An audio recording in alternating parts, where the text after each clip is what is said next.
Բարի գալուս Սիվիլներ, տաղավարում հյուրընկալել եմ ազգային ժողովի եվրոպական ինտեգրման հարցերով հանձնաժողովի նախագահ, պատգամավոր Արման Եղոյանին։ Բարև ձեզ։ Շնորհակալ եմ հրավեր ընդունելու համար։ Պարոն Եղոյան, արդեն իսկ ձեր պաշտոնը հուշում են նրա մասին, որ խոսելու ենք Հայաստան-Եվրոպական միություն վերջերս կնքած գործընկերության ռազմավարական օրակարգի, ուրեմն փաստաթղթի վերաբերյալ։ Այդ ընթացքում ինքս էլ որպես լրագրող գտնվում եմ Բրյուսելում եւ լուսաբանել եմ ուրեմն Հայաստան-Եվրոպական միություն այդ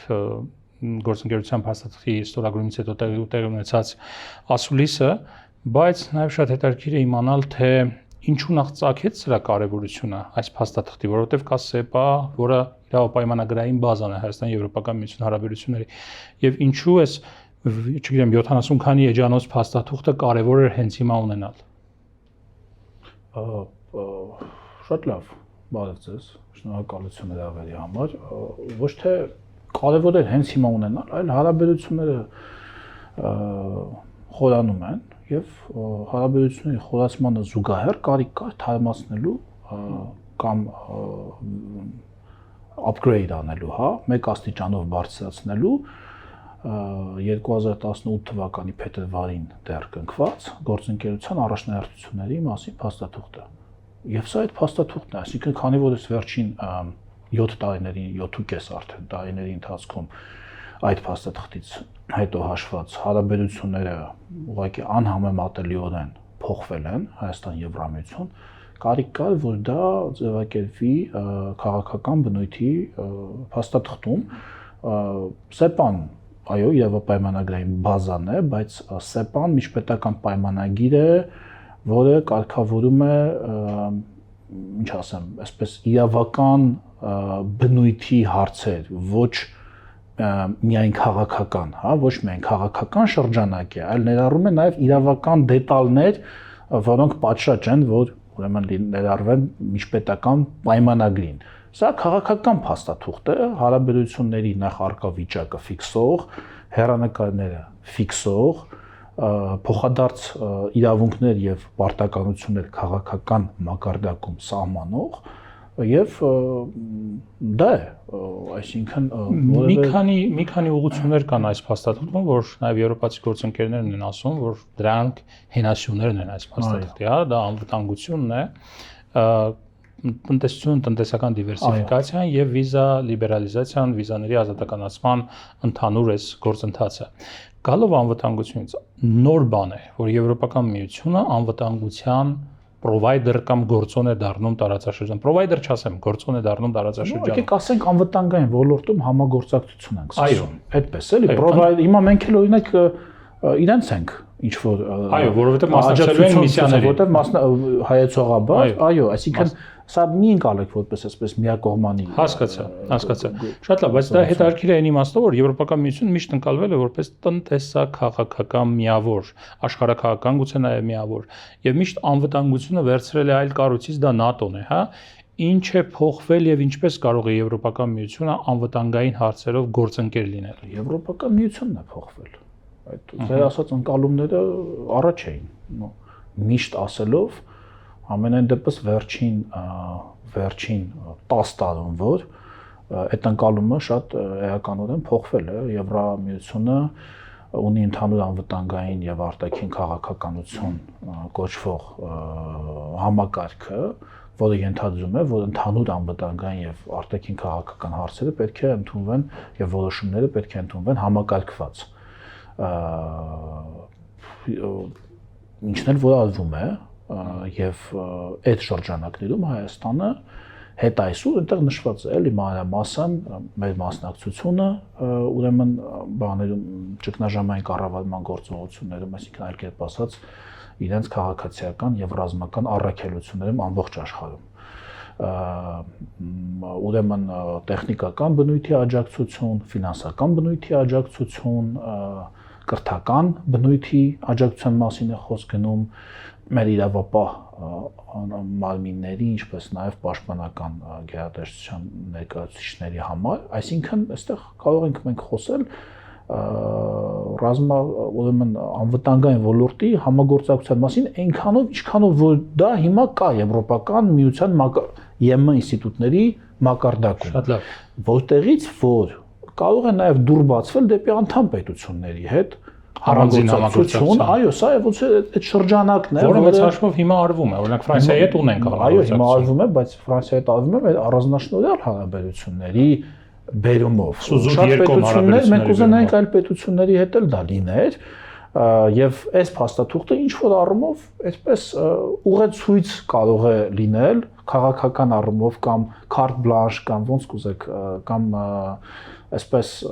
եթե կա ինչ-որ մտահոգություն, մտավախություն որևէ մեկի մոտ Հայաստանի հետ ռազմա տեխնիկական անվտանգային բնույթի համագործակցության Եվրամիությունը իր մակարդակում ասում է, որ խնդիր չկա, մենք Հայաստանի հետ արդեն սկսում ենք նաև այս ոլորտում համագործակցել։ Եվրամիության անվտանգային առումով կարևոր միավորներից եւ մեծ խոշոր միավորներից մեկը դա Գերմանիան է։ Եվ քանի որ այս վերջերս Գերմանիայի հետ եւս ստորագրեցինք հռչակագիր ռազմավարական հարաբերությունների այսպես վերաբերյալ, կոնկրետ չեմ հիշում վերնագիրը, կարող է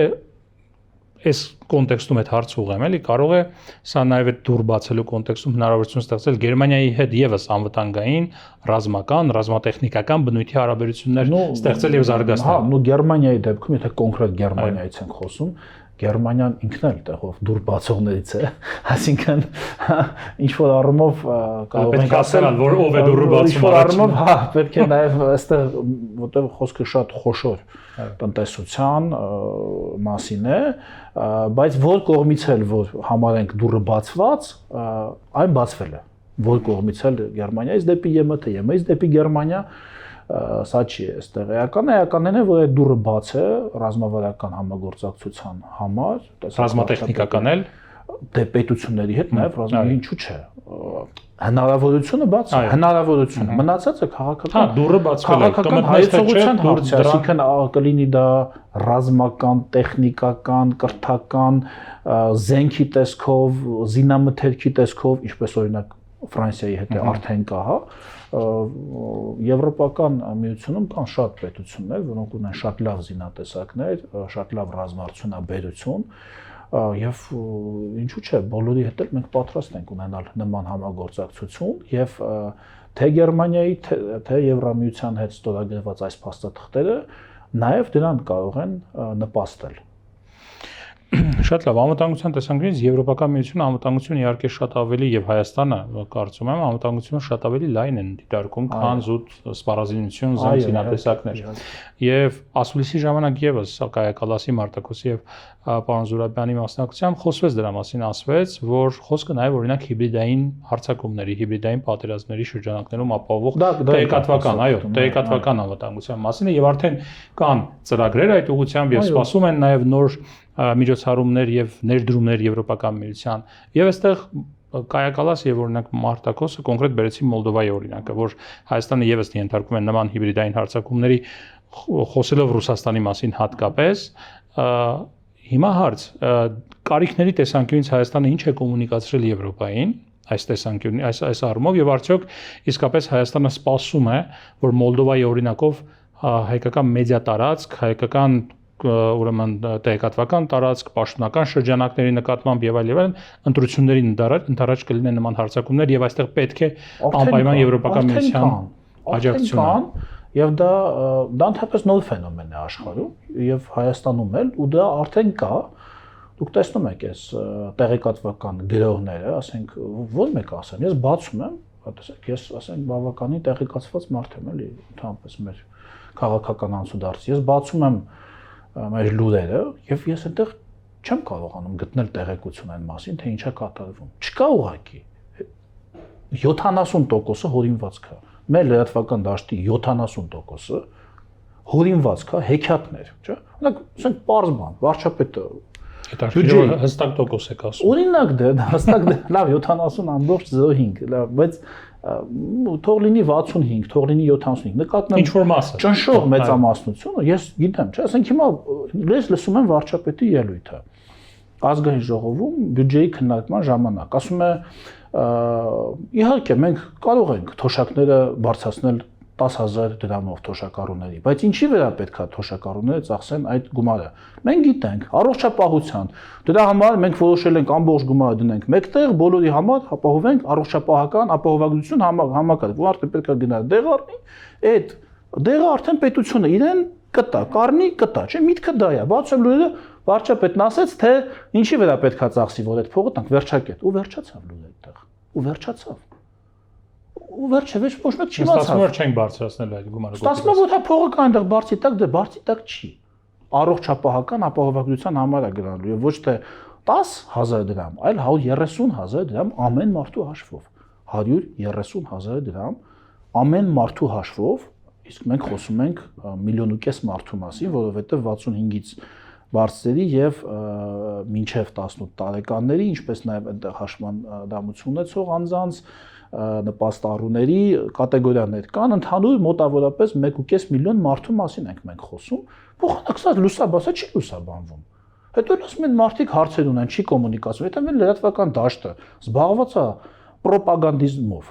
մեծ մասը, պրոպագանդիստական գործունեությամբ են զբաղված։ Ոնց պետք է մարդիկ տեղեկանան, հենա վարչապետը ասեց բյուջեի քննարկման ժամանակ փողը դնելու ենք առողջապահական ապահովագրության մեջ, այսինքն վերջնական արդյունքի տեսքով, դա հələ չէ փող արժանալու, տալու ենք թոշակառուներին։ Ասեցին վարչապետն ասեց փողը չենք տալու ենք։ Շատ լավ, Եվրոպական միությունը հարցում ձեզ ինչով է օգնելու։ Սա ես բերում եմ մեր հայկական սովորական թեթև օրինակ։ Ինչով է օգնելու Եվրոպական միությունը։ Սրանք գումարվում են շատ ավելի պրոֆեսիոնալ արված deepfake-եր, չգիտեմ, տարբեր ուրեմն Դոնեցկի քաղաքացի թուրքեր, ովքեր ուղղակի աբսուրդային հոդվածներ են գրում, հետո դա մեր մամուլը տիրաժավորում է, օգնելու է, արդեն խոսվել է նախ ֆինանսական աջակցության եւ գործիքների մասին, ես դեռ մենք էլ ենք նոր պատրաստվում սովորել թե ինչով են այդ գործիքներով այդ կայքերն են փակվելու, չգիտեմ, այդ տեղեկատվական հոսքերն են կառավարվելու, ինչպես ինչ է լինելու։ Այդ ներբությունները չեմ կարող ասել, որովհետեւ դա նոր ֆենոմեն է, այ հենց հիմա կիմանանք թե ինչով է օգնելու, հեսա։ Չէ, բայց մինչև պայմանագիրը իրագործելը, այսպես ասած, պայմանավորվածություն ներողություն, իրագործելը մեխանիզմների մասին երևի պայմանավորվել եք, պետք է հասկանալ լինի ինչպես է օգնելու։ Իրանք էլ են դա նոր մշակում, իրանք էլ են 1-2 դեռ այսինքն պայմանավորվել եք մի բանի մասին եւ դեռ չգիտեք ինչպես է դա իրականացվելու։ Իրանք արդեն գիտեն, որովհետեւ փորձ ունեն, ասում են 1-2 տարի։ Այդ չեն ասել դեռ։ Դե ես այդ հիմա չեմ կարող էլի դա տենց, դա տեխնիկական հարց է, դա ինչով է հետաքրքիր, չեմ, ասենք չգիտեմ, տեղեկատվական դաշտի վրա նշելու է, ես չգիտեմ, մյուս անգամ անպայման, եթե նկատի ունեք, եթե հասարակ պատգամավոր լինեիք, չէի հարցնի, բայց քանի որ եվրոպական ինտեգրման հանձնաժողովի ես այդ տեխնիկական դետալները չգիտեմ, թե ասենք դրա մեջ մտնում է պետական, ուրեմն ծառայողներին train անել, թե ինչպես հակազդել գրոհին, այսպես հերքել կամ այնպես հերքել կամ այսպիսի տրենդ ձևավորել TikTok-ում, որը ես այդ տեխնիկական ես նոր պետք է սովորեմ, թե ինչ ես նոր պետք է սովորեմ, ես դեռ չգիտեմ թե ինչ պետք է սովորեմ։ Լավ, տեսեք, հետաքրքիր էր, որ ասուլիսի ժամանակ եւ Մարտակոսը եւ Կայա Կալասը հստակ հնչեցնում էին այսպես հասցեատերին, որտեղից գալիս է այդ սպառնալիք իրենց կարծիքով, դա Ռուսաստանն է իրենց կարծիքով։ Արարատ Միրզոյանը, Հայաստանի Հանրապետության արտաքին գործերի նախարարը շատ ավելի զուսպ էր։ Ինքը ուղղակի ասաց, որ մեզ համար կարևոր է համագործակցությունը այդ հիբրիդային հարձակումների դեմ այսպես դեմն առնելու համար։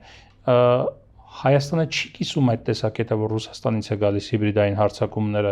ինչու է զուսպ Հայաստանը, եւ եթե կիսում է, ապա ինչու է վարչապետը Բերլինից հետո մեկնում Մոսկվա հանդիպումների, եթե մի երկրից գալիս են ըստ հիբրիդային հարձակումների։ Աշխարհը ֆրագմենտացված է, աշխարհը դեզինտեգրացիոն փուլում է հիմա գտնվում, աշխարհը կներեք խոսակցական լեզվի խառն է եւ ամեն ինչ այնքան համակարգված չի, ինչքան հին բարի ժամանակներում, ասենք սրանից 20 տարի առաջ կամ սրանից 50 տարի առաջ եւ մենք էլ ապրում ենք շատ բարդ տարածաշրջանում եւ շատ բարդ ժամանակահատվածում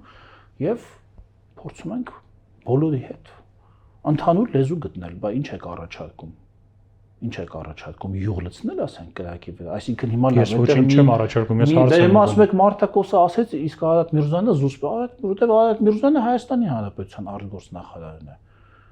Ոչ թե ասենք որ ունի հարաբերություններ Ռուսաստանի եւ չի ընդհատել այդ հարաբերությունները, որ ունի հարաբերություններ Ռուսաստանի հետ եւ չի հա ամենից նույն ընդհատել այդ հարաբերությունները, էլի պահանջում, այսինքն հիմա որ այդ կրակի վրա մենք ձգտում ենք կրակը հանգցնել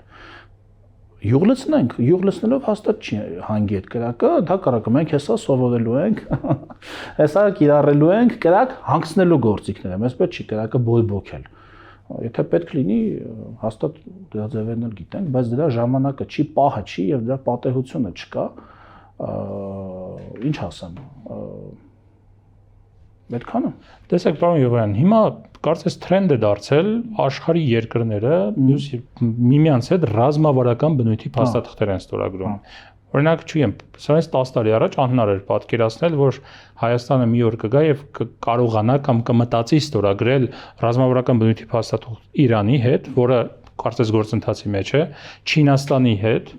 դրան զուգահեռ Ամերիկայի Միացյալ Նահանգների հետ, Եվրոպական միության հետ, դե Ռուսաստանի հետ մի այլանսում են գտնվում, պարզ է։ Ինչու է այդպես ռազմավարական բառն է արժե զրկվել կամ դրա նկատմամբ վերաբերմունքն է փոխվել։ Այն ինչ դուք նկարագրեցիք, դա երկնքից չի ընկել։ Դա Հայաստանի Հանրապետության կառավարության, վարչապետի եւ արտաքին քաղաքականության համար պատասխանատուների աշխատանքի շնորհիվ է։ Դա երկնքից չի ընկել։ Ձեզ ինչ է թվում, եթե օրինակ ուրիշ ուժեր լինեին այսօր իշխանության, օրինակ 21 թվականի ընտրություններին մասնակցած այլ ուժերը մենք ունենալու էինք սա։ Ձեզ ո՞նց է թվում, օրինակ 3P համաձայնագիրը ԱՄՆ-ի հետ լինելու էր, կամ այս համաձայնությունը Եվրամիության հետ, կամ Ֆրանսիայի հետ ռազմատեխնիկական համագործակցությունը, կամ Գերմանիայի հետ գուցեև լիներ Եվրամիության հետ, որովհետև Ստեփան Սերժսարքսյանի ժամանակ է ստորագրվել եւ գործողությունների պլանը եւս։ Եվ դա ասոցիացիոն համաձայնագրի կրճատ տարբերակն է։ Այո։ Ստեփան ստորագրվել է որպես երեսը փրկելու միջոց։ Ստեփան այնա ինչ մնացել է ասոցիացիոն համաձայնագիրը կրճատելուց, կտրտելուց, այո, բայց այնուամենայնիվ ստորագրվել է։ Դա էլ չստորագրվել, կներեք։ Դա էլ չստորագրվել։ Չեն կատում այնպես չի, որ բոլորը գնացին սեպայից որակապես այլ մակարդակի ենք մենք հիմա անցել։ Քաղաքական մակարդակում որակապես այլ մակարդակի ենք անցել։ Քաղաքական մակարդակում որակապես այլ մակարդակի ենք անցել։ Այո, ինչպես օրինակ մի ոլորտում նշեցիք անվտանգային ոլորտում, այսինքն որ ուրիշը լիներ իշխան Հայաստանը իրենք թույլ տալ օրինակ բան աներ, ասեր եկեք, այն օրը քննարկվում էր հարցը, բանում, այն օրն էինք վավերացնում ազգային ժողովում, չէիք լսում հարցերը ընդդիմության, վայ, բանը CSDP միշնների անվտանգային եւ որին ճգնաժամային վիճակների կառավարման առաքելությունների մեր մասնակցության մասին։ Դուք այդ հարցերը չէիք լսում, ընդ վայ, ուր եք տանելու, ուր եք բայ, ուր է գնալ, կարող է ռազմական իման, կարող է Ուկրաինա գնաք, այսինքն ձեզ ինչ է թվում լինելու է նման համաձայնագիր։ Չէ լինելու, նկատում եմ բանին։ Ճգնաժամային եւ կարող է Ուկրաինա գնաք։ Դա հայեցողություն է։ Հայաստանն է որոշում մասնակցել։ Հայաստանն է որոշում։ Հիմա դա դա մնում է ողջախոհությանը, այդտեղ էլի մենք չպետք է մարդկանց նյարդերի հետ բան անենք, խաղանք այդ ձևի հարցերով էլի։ Դա է մեզ հուզում։ Դա այսինքն այդ համաձայնագիրը կնքելուց դա չի, որ Հայաստանը մտածում է։ Համաձայնագիրը կնքելուց բացվում է համագործակցության շրջանակ, այդ մեծ շրջանակ է, շրջանակի մեջ կարող ես այստեղ տեղավորվել, այստեղ մասնակցել, այդտեղ չմասնակցել, ինչ եք հարցնում, կարող է գնա կարմիր ծովում ծովահենների դեմ օրինակ պայքար, այդ ինչի չեք հարցնում, օրինակ մտածում եք մենք չենք հասնի կարմիր ծով, օրինակ բավական հեռու է մեզանից կարմիր ծովը, ուկրաինական հակամարտության ազդեցություն անմիջական ենք զգում, կարելի ասել։ Բա Սուեզի ջրանցքը կարող է 4-րդ կարգի ծովն ենք ուզում ներկրենք, Սուեզի ջրանցքով ծովահենները Սուեզի ջրանցքով նոր ճանապարհ եք բացել, այդպես էլ կներկրեք։ Չէ, դե մի քիչ իհարկե հումոր եմ անում, բայց ուզում ասեմ, այդ նաև է այդ հիբրիդային պատերազմի մասը, որ ինչ լինում է միանգամից, ամեն ինչ դիտարկվում է Հայաստան-Թուրքիա կամ Հայաստան-Ռուսաստան հարաբերությունների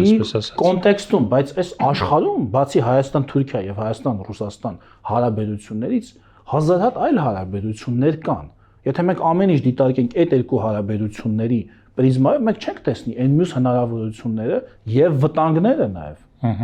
վտանգները ունես չէ որ այս աշխարհում այդ վտանգները այդքանով հասկացա սահմանափակվում են։ Պարոն Եղոյան, որ կան երկու կարևոր սեգմենտ էլ կա, չգիտեմ կհասցնենք թե ոչ, բայց մեկին անդրադառնանք տնտեսական դիվերսիֆիկացիան, որ Եվրոպական միությունը մեզ աջակցելու է այդ հարցում։ Եւ այս առումով նաև խոսում է էներգետիկ դիվերսիֆիկացիայի մասին եւ խոսում է Հայաստան, Վրաստան, էլեկտրաէներգետիկ, այս բարձրավոլտ էներգետիկ ցանցի կառուցման մասին, հա։ Ինվերտորի։ Այո, այո։ Դա որը պետք է 2015-ից սկսվել կառուցվել, 29 ավարտվել, չի սկսվել, չի ավարտվել, իսկապես ռեալ շանս կա հիմա որ այդ ծրագիրը կսկսվի եւ նաեւ խոսում էր Թուրքիայի հետ կապելու մեր հաղորդալարերը, էլեկտրահաղորդալարերը Թուրքիայի հետ կապելու հնարավորության մասին։ Կա Թուրքիայի հետ որևէ քննարկում կամ Եվրոպական միությունը ինչից է վերցրել որ Թուրքիան դա ուզում է հիմա եւ դրա մասին է խոսում։ Հիմա խոսակցությունը գնում է ընդհանրապես տարածաշրջանի կոմունիկացիաների վերաբացման մասին, եթե վերաբացվի, իսկ ինչի չկապվել։ Այլ հարց, որ այնտեղ կարող են տեխնիկական խնդիրներ լինել այդ ինվերտորների հետ կապված, գիտա, բար տեխնիկական հարց է։ Չէ, դա թողնենք։ Ես եթե չեմ սխալվում, Թուրքիայի ցանցին միանալու համար էլ մեզ պետք կլինի որոշակի տեխնիկական լուծումներ, այնպես չէ՞ որ լարինգը կցնես ու կմիանա։ Վրաստանի դեպքում հաստատապես պետք է այդ ինվերտորը, այլ տարբերակ չկա, այդտեղ էլ մենք համագործակցում ենք էլի գերմանական KfW-ի հետ, բանկի ահռելի մեծ թվերի մասին է այդտեղ խոսքը։ $500 միլիոն կարծեմ։ Արդեն հասավ 500-ին։ Հա, ժամանակին 200 ինֆլյացիան, հա, ժամանակին դե որտեղ աշխարհի գները թանկանում են, այն ինչ է 15 թվականին կարժենար 270 180 միլիոն եթե չեմ սխալվում այդ ժամանակ։ Չեմ հիշում,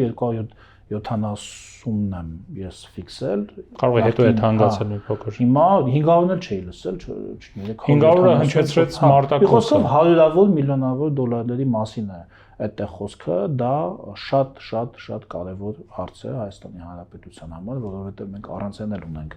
էլեկտրաէներգիայի ավելցուկ եւ այդ ավելցուկը սպառելու տեղ ֆիզիկապես այլևս չունենք։ Մեր ցանցը միացած է իրանական ցանցի հետ, մեկ բարձրավոլտով, հիմա երկրորդն է կառուցվում, բայց նույնիսկ երկրորդի կառուցումից հետո հերիք չի լինելու։ Էլի ավելցուկ կմնա։ Էլի ավելցուկ կմնա, որովհետև իրենց թողունակությունը էլի չի հերիքի, որ ամբողջ ավելցուկը գնա, այսինքն մենք ունենք բան, մենակ 1000 մեգավատ հարևաններն են։ Մենակ հասել ենք 1000 մեգավատ։ Այո, պիկի ժամանակ այդքան արտադրում են։ Չէ, արդեն այդքան հզորություն կա։ Դե դրվածքային հզորությունը այդքան է եւ անցել է։ Այդ հարցը մի ձև մենք պետքա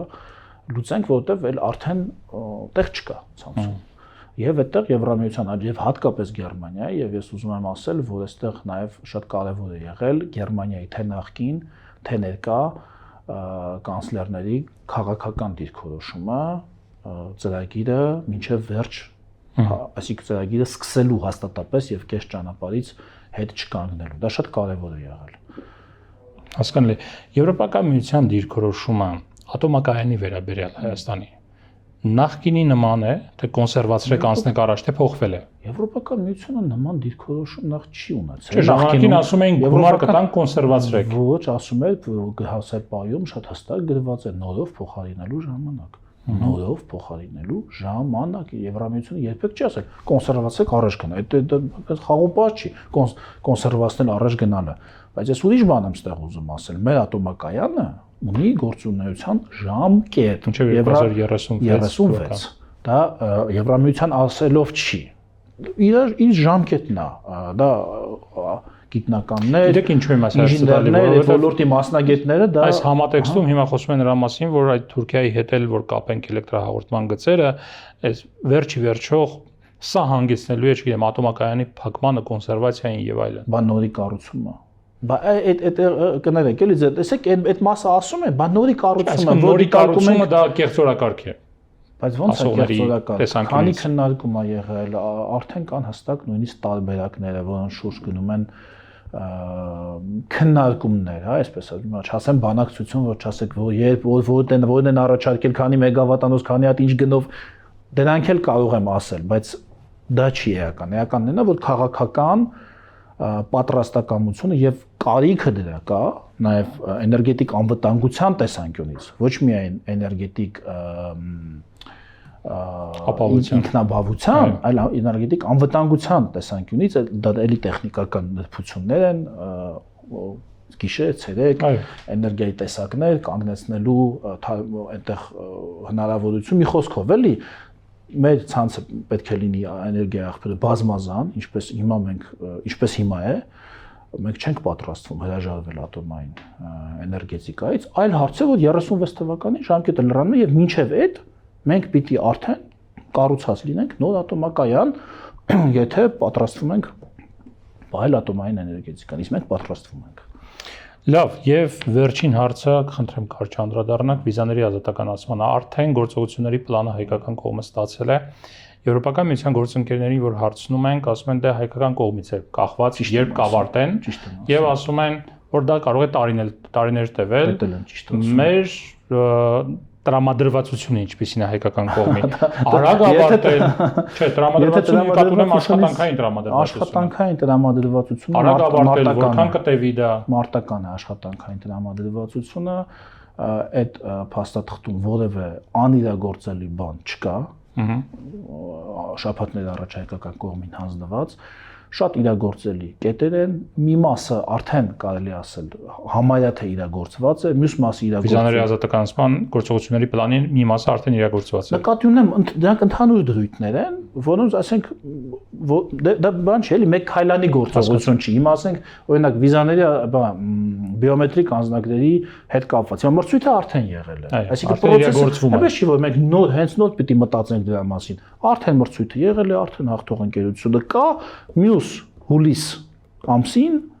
ըստ պլանի պետք է առաջին բիոմետրիկ անձնագիրը լինի, այսինքն մենք գործընթացի մեջտեղում ենք, հենց եղավ առաջին բիոմետրիկ անձնագիրը, կհամանենք, որ դա արագից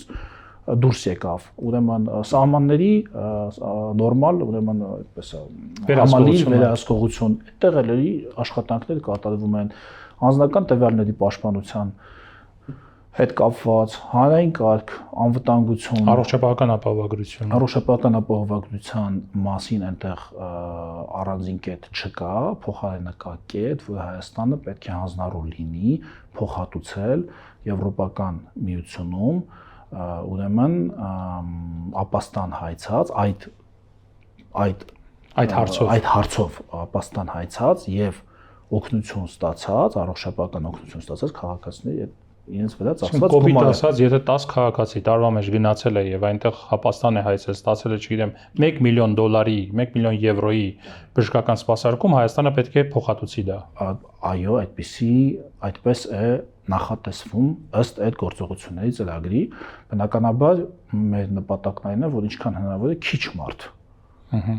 գնա, ոչ միայն այդ ձեր ասած պատճառով, այլ որ շատ մարդ այստեղ հնարավորություն ունենա նույնանման առողջապահական ծառայություն ստանալու, այսինքն հարցն այսպեսին է, իսկ ինչը հնարավոր չլինի եւ ինչի հետևանքով որ մարդիկ ապաստան հայցել եւ գումարը ծախսվի, այո, Հայաստանի Հանրապետությունը լուծումը այդպեսի, որովհետեւ եթե մենք ուղղակի վերջնաժամկետ սահմանեինք այն կետը, երբ մեր առողջապահական համակարգը կլիներ գերմանական առողջապահական համակարգի նման, հասկանում եք, որ այդ կետը կարող է գալ շատ երկար տևեր, օրինակ տարիներ, այլ միգուցե տասնամյակներ հետո։ Իսկ որևէ հաշվարկ ձեզ ներկայացրել են եվրոպական կողմից, որ այ մինչև այսօր, այս պահը, այս ժամը մշտապես մենք բախվել ենք այդ խնդրին, որ Հայաստանից գալիս են առողջապահական թեմաներով ապաստան են հայցում, այսքան գումար ենք ծախսել, եւ դրա համար պետք է ասնել, էլի, դա կարելի է ընդհանուր ապաստան հայցողների թիվը հարցագրվի։ Մոտ այս տարվանը դեռ չի ամփոփվել, բայց միջին թիվը, միջին վիճակագրական թիվը 3-ից 4000 մարդն է։ Առաջին անգամ ապաստան հայցողների թիվը, իրենց մի մասն է միայն առողջապահական հարցերով, մի մասը ուրեմն այնտեղ այս կամ այն փոքրամասնությանը ներկայացուցիչ լինելու եւ դրա իրավական թեմաներով է։ Ես իրենց ներկայացած իրավունքների պաշտպանության, այսինքն իրենց ներկայացած այդտեղ դասակարգվում են էլի պատճառները, թե ով դիմելուց ինչ է գրում իր հայցադիմի մեջ։ Թիվը իհարկե նշանակալի թիվ կլինի, այսինքն դա հասկանալի է, բայց դա է ճանապարհը ազնիվ անկեղծ գործընկերության հակառակ դեպքում Հակառակ դեպքում չի լինի վիզաների ազատականացում, ուղղակի պիտի ընտրություն կատարենք։ Շնորհակալ եմ զրույցի համար։ Շնորհակալություն։ Սիվիլիա տաղավարում ես զրուցեցի Արման Եղոյանի հետ։ Առողջ եղեք, կհանդիպենք։